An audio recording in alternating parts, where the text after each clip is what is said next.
The Marine Corps has just retired the last AAV, amphibious assault vehicle, from its fleet. This is because the new ACV, amphibious combat vehicle, is now fulfilling its role in its ranks. I really want to hear from the yachts out there that have had the opportunity to experience both vehicles and what their thoughts and opinions are. Also, what you think about the two.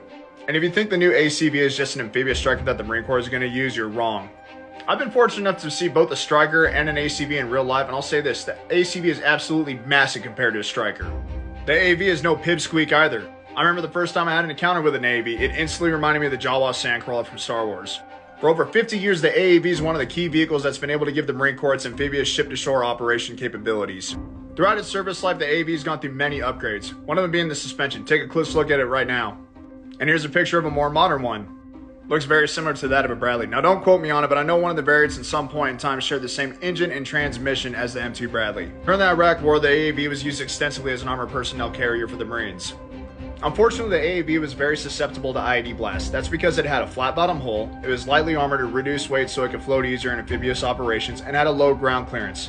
Additionally, insurgents were making these IEDs much more powerful than conventional munitions and mines that you find on the battlefield. The ACV addresses some of these issues with its V-shaped hull, much more heavier armor, and higher ground clearance. These are the same characteristics that you can find on JLTVs, MRAPs, and MATVs because they were designed in response to the threat of IEDs on the battlefield because they were tearing traditional Humvees to shreds. The AAV was set to be replaced by the EFE Expeditionary Fighting Vehicle in the early 2000s, but unfortunately it had a high price tag similar to that of an M1 Abrams tank, and it just didn't go through. But fear not, the AAV is going to live on. That's because many friendly nations in the Asian Pacific continue to gainfully employ them in their militaries and will continue to do so for decades to come.